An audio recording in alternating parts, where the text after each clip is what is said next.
Vamos receber o especialista em gestão de ESG. Há mais de 35 anos, consolidou sua experiência exercendo vários cargos, até alcançar a vice-presidência em ESG, que é SMS-RS, e sustentabilidade corporativa para fundos de investimentos na África e Ásia, com forte atuação nas áreas de óleo e gás, energia, portos e mineração em mais de 15 países da América Latina, África, Ásia e Oriente Médio.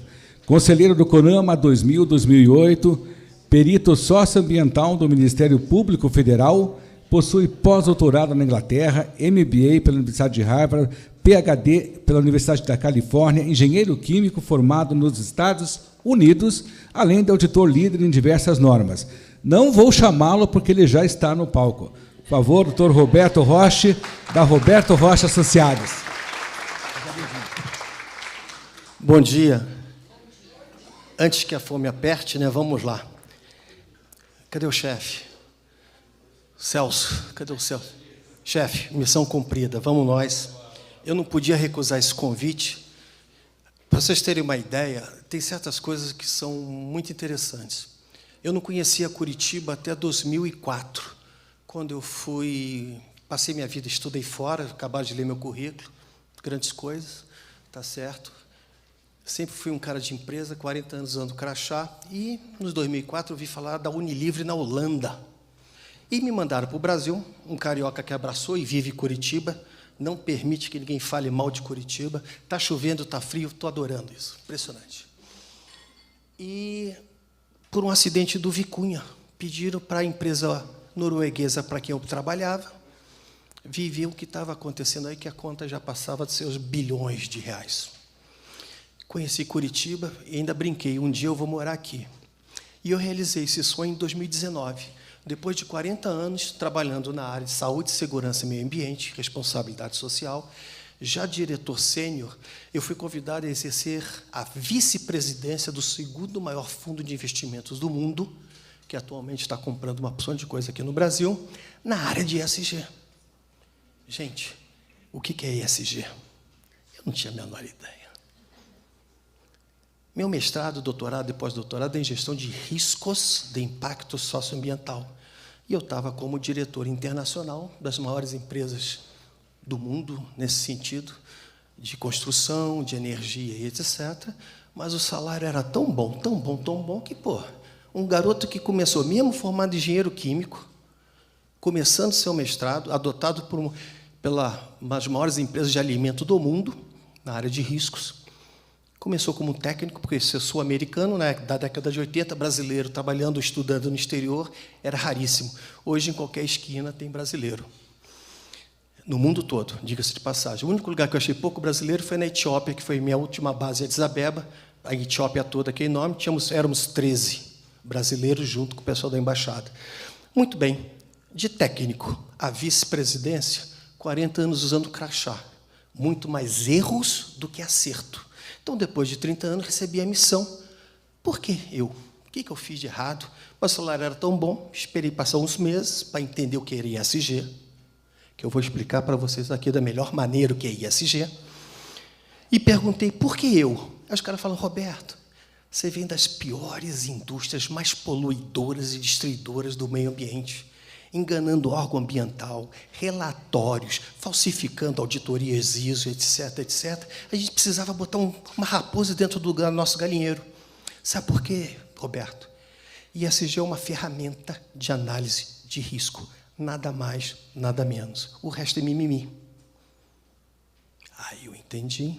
Na última década, passei analisando empresas, mostrando o cluster ESG desse fundo, se valia a pena comprar, ser acionistas, aportar. Então, gente, o que eu vou passar para vocês aqui é uma gestão estratégica e o impacto nos negócios. Mas, antes de falar sobre os impactos no negócio, que é o que interessa, vamos fazer um pequeno comentário. Eu gostaria de fazer essa introdução antes. Tudo é ESG. Celso, eu estava agora em Manaus, eu vi um prédio ESG, vi uma escova de dente já sendo vendida como ESG, Eu aceito seminários de ESG em todas as esquinas que nem padaria. Todo mundo quer vender seu peixe, todo mundo quer vender seu negócio, perfeito, tá? Mas ESG é muito simples, gente. ESG é gelado, ele é frio, porque é do mercado financeiro. O pai disso e a mãe é o mercado financeiro, análise de investimentos. É uma ferramenta de análise de risco, nada mais, nada menos. E a gente tem que entender o que é o ESG. ESG é para essa turma aqui.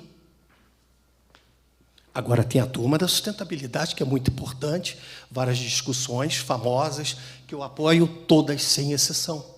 ESG é para essa turma aqui. Também não podemos esquecer da sustentabilidade. E por aí vamos. Isso é ESG, ou seja, sustentabilidade não tem nada a ver com ESG. Não passa nem perto na esquina.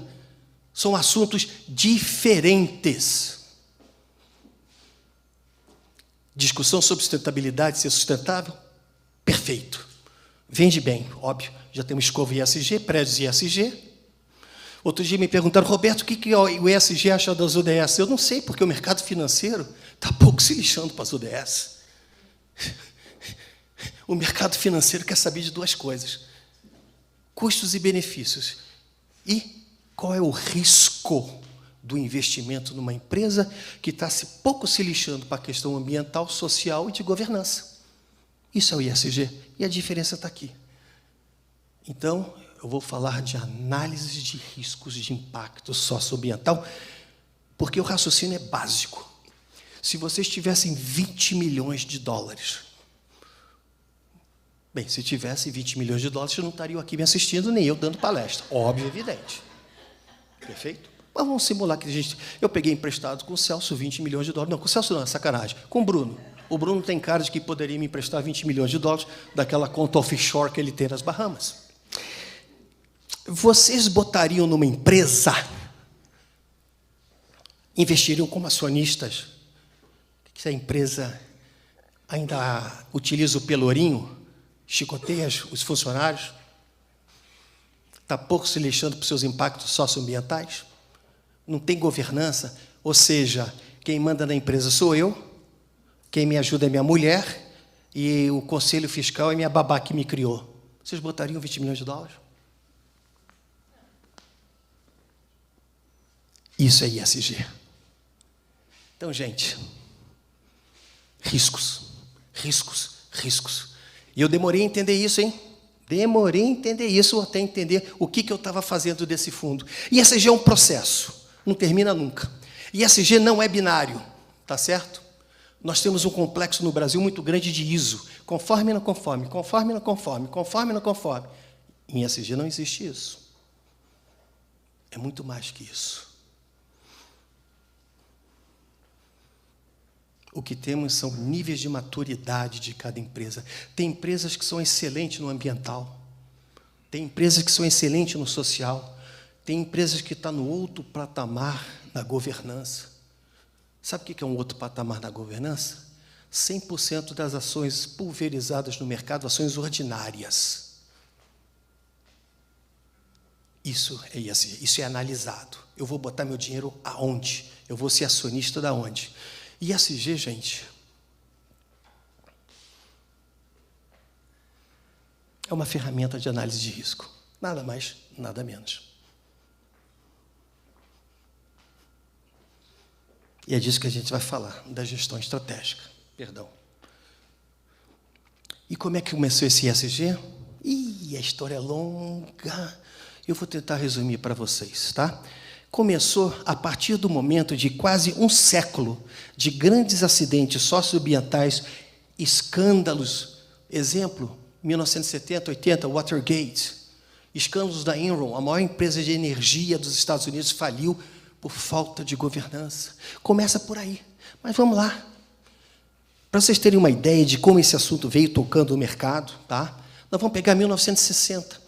Em 1960, depois de vários acidentes de impacto socioambiental, os favoritos dos professores da universidade, Minamata, Seves, o papapá, e eu falo com propriedade, porque eu estudei 1892 acidentes para o meu doutorado, para descobrir o que todos eles tinham um ponto em comum. Então, eu conheço bem, desde o início da Revolução Industrial até 1992. Ainda peguei Chernobyl para estudar. Gente, 1960, o mercado financeiro americano começa a dar sinais para os investidores, depois de vários acidentes que empresas faliram, quebraram. Não ponham seu dinheiro sem entender o que a empresa faz, como é que ela tem a gestão. Começaram a fazer due diligence, que é um termo que o mercado, os contadores, eu tiro meu chapéu para os contadores, tá? Porque os contadores é que são os pais, na realidade, da questão do ISG. Eles começaram a ver qual é o custo da imagem de uma multa, de não cumprir uma regra, por falta de governança. Criaram o termo due diligence, que surgiu em 1929, 1930 e poucos, quando houve o crash da Bolsa de Valores, e muitos foram resgatar os seus papéis e descobriram que compraram ações de uma grande cimenteira, e, na realidade, era a borracharia do Zezinho na esquina. Aí o pessoal, vamos fiscalizar. E criaram o termo due diligence, que veio ser incorporado cada vez mais, e hoje é o que vale. O que é due diligence? É a fotografia do local, o que tem, o que existe nesse exato momento. Então, em 60, começam a vir os primeiros flash, acionistas. Olha onde que vocês vão botar o investimento de você, porque acionista não entende de meio ambiente, não quer nem saber de meio ambiente. O acionista não quer saber nem de ODS, o acionista não quer saber de nada, ele quer saber do dividendo no final do mês. Porque esses fundos de investimento que estão comprando o Brasil, como compram o mundo, são fundos de pensão, são fundos de aposentados. Imagina um cara que botou toda a fortuna dele numa empresa que sofre um escândalo. As ações estavam 20 euros, passam a passar 3 euros. No final do mês, ele esperava 5.000 euros, recebe 200 euros. Não é legal. Então, gente, em 70, depois de vários acidentes, vários escândalos, o Securities Exchange Commission, a CVM americana, avisa: vamos moralizar essa história aqui. Você está dizendo que faz isso, faz aquilo, você vem aqui comprovar. E vamos analisar vocês nos viés ambiental, social e de governança. E vem vindo, vem vindo. Nada de novo. Aí a história é contada muito bonitinhamente, todo mundo fala bonitinho. Vem esse livro que é uma pancada no mercado, a teoria dos stakeholders. Tá? Ou seja, stakeholder management. Esse Friedman, quando ele lançou o livro dele, o Milton Friedman, que tinha lançado a Bíblia dos economistas, tá? É engraçado, gente, depois de 30 anos vivendo com segurança, meio ambiente, responsabilidade social, só passei a viver com economista. É um mundo diferente à parte. É que nem o mundo do direito, é o diferente à parte. Um está em Saturno, outro está em Plutão, e você, humilde, está na Terra, tentando entender o que eles estão falando. É impressionante isso. Eu achava que ter PhD valia alguma coisa. Vale nada, a gente não entende porra nenhuma do que esses caras falam. Mas tudo bem. A turma do Milton Friedman ficou zangada. Por que diz o livro do Milton Friedman? O importante é o lucro, mesmo pisando no pescoço da mãe. E esse cara aqui fala o seguinte: as empresas só existem se a sociedade aceitar. Se a sociedade não aceitar o seu produto, não aceitar o seu serviço, por mais que você dê um tremendo lucro, você é um risco de investimento. Esse é o ponto de inflexão. Aí começa a vir a ONU, tá? Começa em 1960, 2004, aí vem o Kofi Annan, que eu tive o prazer de apertar a mão dele numa conferência da ONU em Addis Abeba, tá certo? Who Care Wins? Essa história eu acho que todo mundo conhece, não é novidade. Aliás, todo mundo acha que o ISG nasceu daqui. Vamos lá, não vou discutir. Também é época de política, a gente tem que tomar cuidado, discutir e tomar bandeiras. Mas não é isso, não. Começou em 60, na realidade. Então, tudo que vocês estão vendo agora é consequência de 60. Mercado financeiro dizendo: não ponham seu dinheiro aonde vocês não sabem quem está fazendo a gestão. E por quê? Por esse motivo. Só por esses motivos. Você tem os ISG implantados, o seu processo, o seu risco é menor, os seus juros são menores. Você não tem juros de cartão de crédito, 500% ao ano. Porque é risco. Vocês botariam 20 milhões de dólares do bolso de vocês, esperando receber 10 mil dólares por mês numa empresa que não está nem aí para essa questão? Por isso que o pai e a mãe do ISG é o mercado financeiro e, com o tempo, o mercado, o negócio. É o que eu chamo a mão invisível do mercado. A mão invisível do mercado, ela é gelada. Se você não faz, se você não está bonitinho na fita, você não vai ver a cor do meu dinheiro, não. E aqui no Brasil, como nós somos bons de leis, isso é importante, tá? A Europa levou mais ou menos 10 anos para vir com a taxonomia verde. O Brasil, depois que em 2020, a carta da BlackRock, nada de novo, saiu diretrizes. E agora, mês retrasado, fechou com essa diretriz, que é o terror do empresário. Ou seja, você vai renovar a franquia do seu seguro, me apresente seu mapa de riscos de impacto socioambiental. Me apresente como é que está o nível de maturidade da sua governança. E todas essas diretrizes do mercado financeiro, sem exceção com o da SUDEP agora, têm um ponto em comum. Eu poderia passar 20 dias lendo a lei para vocês, mas isso é coisa de advogado, não é minha praia. A gente que vem do mundo corporativo, a gente é pago para dar resultado, ser bem pragmático. Então, riscos socioambientais, tá todas essas diretrizes. Por quê? Ninguém quer ser enganado mais, ninguém quer correr o risco. Essa é a grande verdade. Então, gente, vamos pegar a portaria da CVM. O que a portaria da CVM diz? Você quer entrar na Bolsa de Valores? Meu acionista não quer saber de meio ambiente, meu acionista não quer saber de ODS, Pacto Global, ele não quer. Mas ele quer ter garantia que o investimento dele vai ter retorno. Essas mesmas palavras estão na portaria do Banco Central, do Conselho Monetário Nacional, tem 5 resoluções, FEBRABAN, ANBIMA, a turma da, como diz o carioca, a turma da mufunfa. Olha o que diz a SUSEP dessa última circular, que está tirando o sono do agro, aliás, o sono de todo mundo. Olha o que ela está dizendo aqui, ó.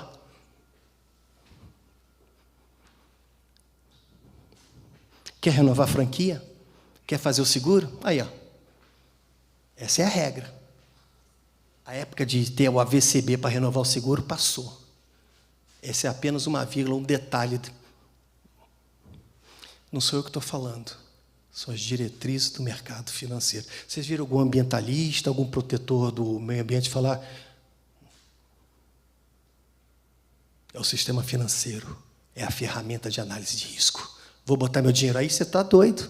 Então, o mercado, uma das coisas que me chamou mais vergonha foi a portaria do Banco Central pedindo para as empresas terem apetite de riscos. Eu agora, como estagiário de consultor, sim, porque 40 anos ando crachá, passo a ser consultor em 2019, eu sou estagiário. Estou apanhando de tudo quanto é lado. Estou do outro lado da cerca, o pessoal já me olha, tem gente que não me dá nem bom dia do mundo corporativo, porque eu pulei a cerca, mas tudo bem. O Banco Central está pedindo que a empresa tenha gestão de riscos. Quando as empresas deviam ter pensado nisso faz muito tempo, porque o mercado financeiro pensa em riscos. Investe Paraná, né? Você deve sonhar e pensar em riscos o tempo todo. Eu passei a ter esse pesadelo, mas olhando a questão ambiental, social e de governança. Então, as portarias estão dizendo isso. Essa é a regra do jogo. Por isso que o tema é o impacto nos negócios, porque muda a gestão dos negócios. Olha só. O BNDES só há pouco tempo que assinou o PRI, Princípio dos Investimentos Responsáveis. Então, quem quiser dinheiro do fundo do BNDES, quem quiser obras do DENIT, etc., apresente o seu mapa de riscos de impacto socioambiental para ser analisado, porque o crédito vai ser baseado nisso. Vocês gostariam de ver o nome da empresa de vocês nessas manchetes? A British Petroleum, a maior empresa lucrativa de óleo e gás, desde o acidente de Macondo, nunca mais chegou ao patamar antes no seu EBITDA. Não consegue. É multa em multa em multa. A Vale, além de pagar 300, 400, diz a fofoca, não sei, esses números não são exatos, tá?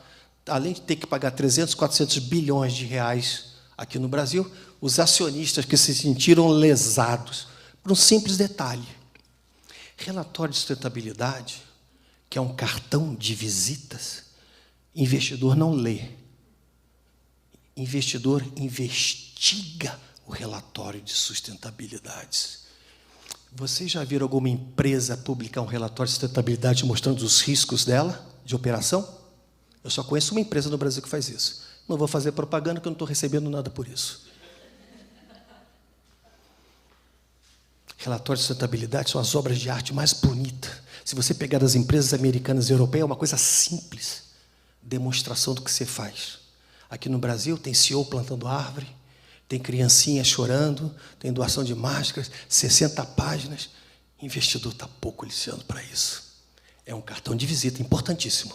Tem que ser publicado. Mas o investidor investiga. Por causa disso aqui, ó. Então a Vale está sendo processada pelos acionistas americanos porque eles levam sério essa questão de riscos. Vamos para o Brasil? Está aqui. Imagina a empresa de vocês aqui. Às vezes eu vejo empresas que é classificada melhor em ESG. Né? Gente, se puxar a capivara dela no Ministério do Trabalho, se puxar a capivara dela no órgão ambiental, e você fica... E ela é considerada a melhor empresa de ESG do país. O mercado financeiro não é bobo, não. Hoje, os grandes bancos, os médios, eu hoje dou aula em cooperativas de crédito, ensinando a analisar risco socioambiental de projetos. E para os bancos também, porque eu fiz isso há mais de 10 anos, gente. A turma quer saber.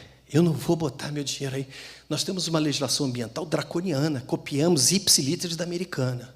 Só 2 coisas dão cadeia nesse país. 2 coisas. Até se o Supremo se interviu, não, mas são só 2 coisas, tá? Pensão alimentícia e flagrante de crime ambiental. As empresas seguradoras estão vendendo seguro de responsabilidade civil, nickname, apelido, seguro ambiental para diretores e presidentes. É uma profissão de risco. Então, ninguém quer aparecer aqui. Desvaloriza a empresa. Então, gente, olha, agora vamos ao que eu vim falar aqui. Qual o impacto? Primeiro impacto, quero chamar a atenção de vocês, isso aqui, ó. Olha essa manchete. Eu trabalho em cima de fatos. Tá? Então, vamos aos fatos. O que está acontecendo? Por que está acontecendo isso? Alguém tem uma ideia? Grande empresa de cervejaria, a Bam Bam Bam, os donos escrevem livros, acusada de trabalho escravo.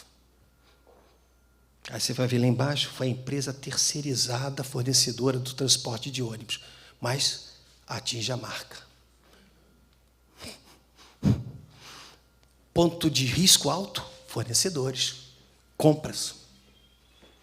Isso a indústria está olhando. Está criando filtros e barreiras de análise de risco quando for contratar um terceirizado.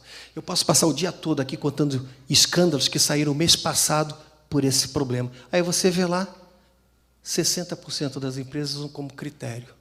Vocês que têm filhos, familiares, né, vocês botariam uma babá, uma empregada, dentro de casa sem saber do passado dela, sem investigá-la? Bem-vindo ao mundo ESG. Vocês gostariam disso aqui? Excelente instituição, faz caridades espetaculares. Os acionistas não estão nem um pouco satisfeitos. Essa frase aqui não é minha, tá? Essa frase aqui é do presidente do Citigroup.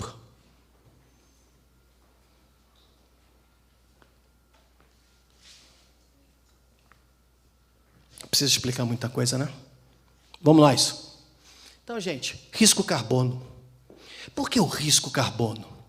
Por que o Citi e alguns bancos brasileiros estão fazendo simulação de um carbono a $50 a tonelada e chegaram à seguinte conclusão, que seus 30 maiores clientes tomadores de empréstimo, se esse carbono for a $50, eles não vão honrar o empréstimo. Por isso é o risco carbono. 68 países já está regulamentado. O Brasil não está, mas já existe o mercado, está assinado, o presidente assinou, próxima etapa é regulamentar, não é o fórum aqui, é estratégia de negócio. Por isso o risco carbono, gente, é o impacto que vai ser no caixa. Ninguém quer pagar esse imposto, isso vai ser empurrado. A pegada de carbono do cara que traz barro para fazer tijolo vai contar. No seu processo de fazer tijolo, vai contar. Na entrega do seu tijolo na casa do Bruno, vai contar. Quem é que vai pagar esse imposto? Quando o Citi faz esse estudo, e alguns fundos, quando o Goldman Sachs faz, ele chega à conclusão que, se essa turma não se preocupar em compensar ou neutralizar, duas coisas totalmente distintas, bem distintas, neutralizar é uma coisa, compensar é outra, também não é o fórum, tem especialistas aqui que provavelmente vão explicar a diferença, tá? A turma não vai aportar, vai sair correndo dessa pessoa. Os bancos brasileiros estão calculando a tonelada a $100. A $100, ninguém vai pagar o empréstimo de volta. É um risco.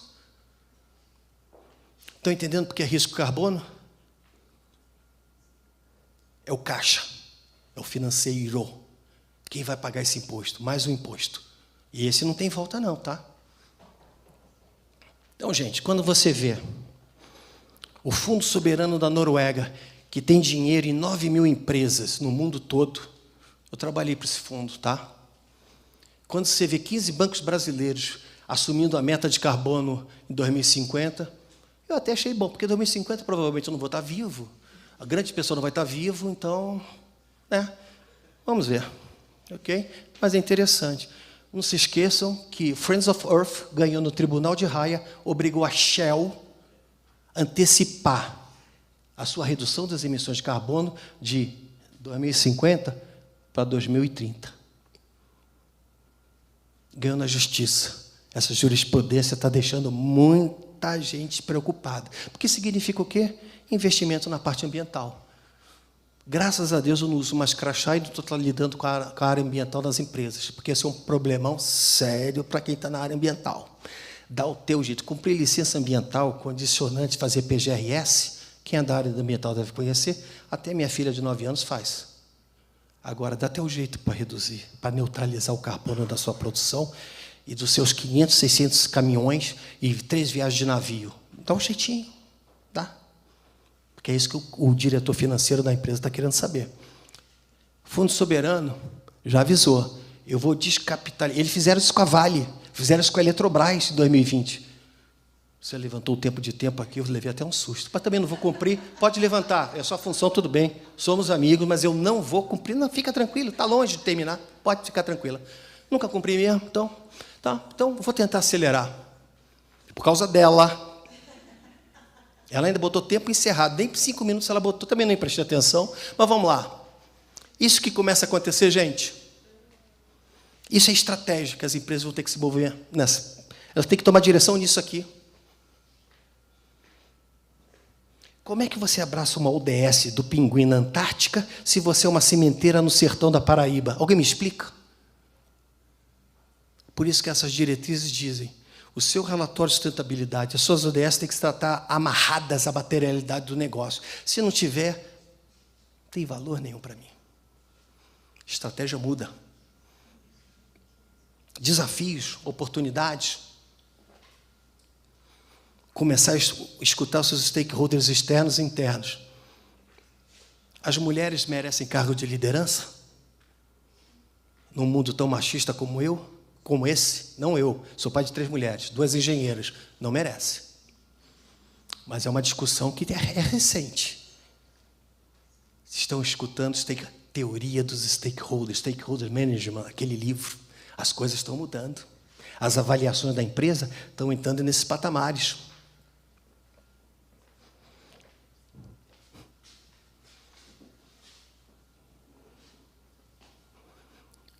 Essa palestra do Celso. Se ele quiser doar para vocês, passar, tá? É dele. Então, porque eu estou vendo tomando gente tomando nota, a moça ali, a minha amiga, já daqui a pouco vai me tirar daqui amarrado. Tá? Então, o Bruno pediu para falar 30 minutos, eu ri. Nunca mais ele vai me chamar para palestrar. O Celso sim, mas ele não. Mudou a estratégia dos negócios. Basta de mimimi, mimimi, mimimi. A dupla materialidade. Os bancos europeus... Outro dia eu vi, a dupla materialidade é uma novidade. Gente, isso já vai fazer 10 anos. O que é a dupla materialidade? Primeiro, a materialidade do negócio. O que é importante para o seu negócio? Água é importante para o agronegócio? É material o negócio. Então, por que aquela empresa do água abraçou a ODS relativa aos pássaros na Amazônia, da biodiversidade? Ridículo. O mercado financeiro entende disso.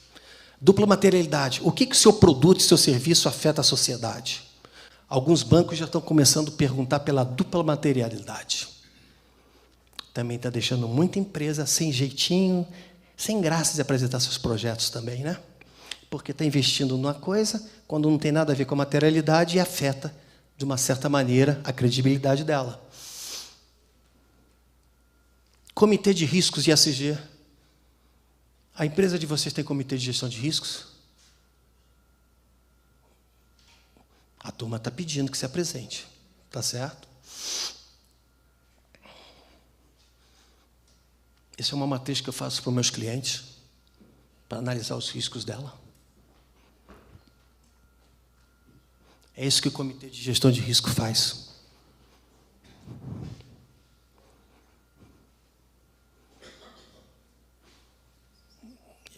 Os fundos não querem emprestar, os bancos não querem emprestar, as seguradoras só querem revirar se vocês apresentarem este trabalho.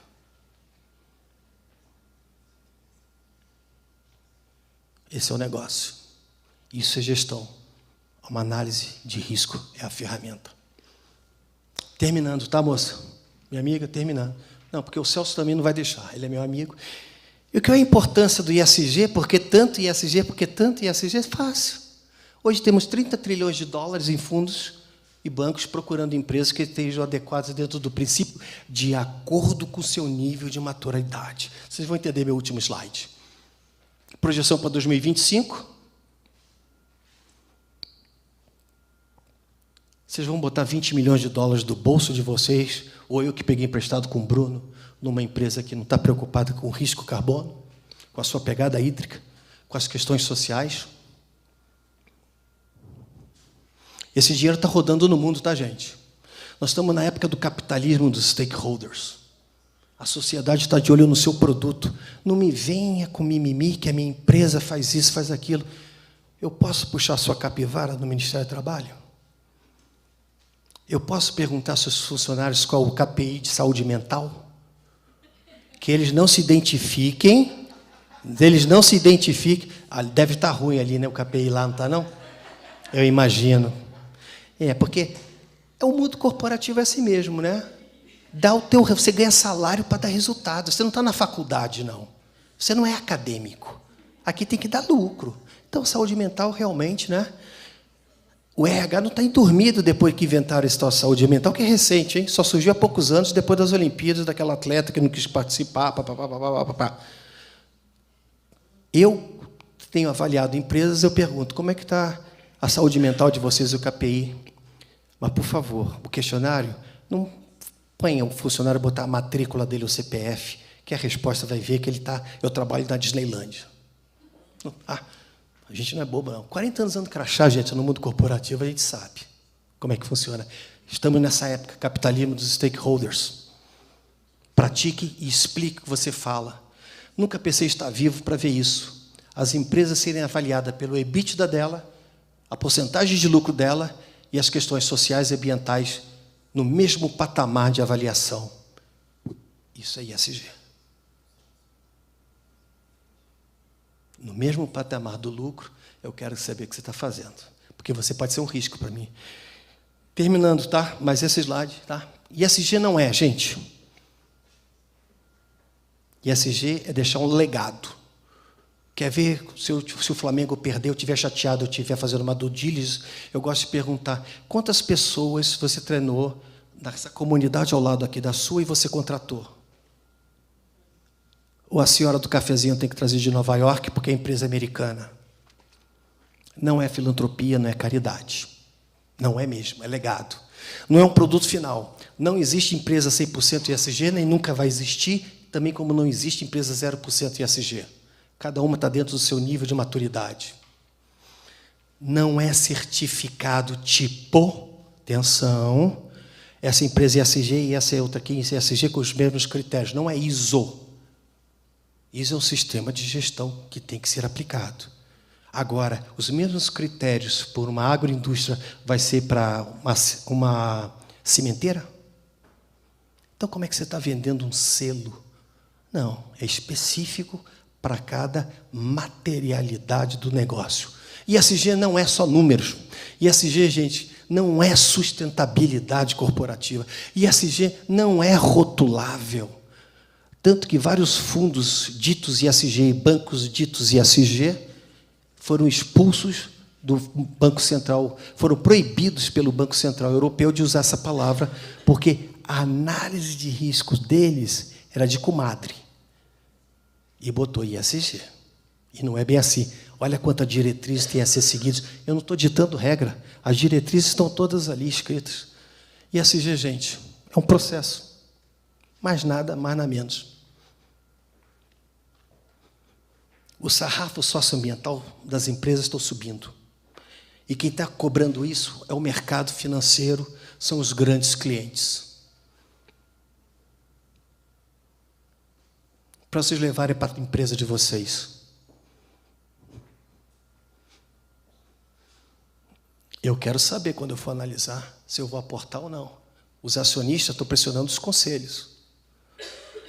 Para dever de casa. Pergunte lá se vocês conhecem isso. Se está mapeado. Não precisa usar aquela minha planilha, não. Usa a planilha que quiser. Porque quem vai decidir isso é o que está falando de crédito, não sou eu. Queria terminar com isso. De novo, não é minha, copiei, eu sou um grande copiador. Diretor do Boston. E, gente, americano para se preocupar com ESG é outro. A minha escola de negócios é americana, estudei, todos os meus títulos são de universidades americanas, e eu também pensei que eu nunca fosse ver o americano se preocupar com essa questão. Então, quando o maior país do mundo, o presidente do senhor banco, não é o maior do mundo, mas é o Banco de Boston, diz isso. Nós tivemos um encontro de analistas de riscos de ESG em Nova York, há 20 dias atrás, e eu fui convidado. Eu, Melis Relé, quem sou eu? Não sou ninguém. Alguém se lembrou de mim, ficou com pena, estava sobrando vaga, não sei, para preencher o auditório, né? Me chamaram. Eu fiquei impressionado com essa frase deles, cara. Porque a essência do ESG é isso aí. As empresas vão ter que adotar uma estratégia, que pena que eu passei rápido, antes que ela me tire daqui à força. Mas isso é. Gente, obrigado mesmo.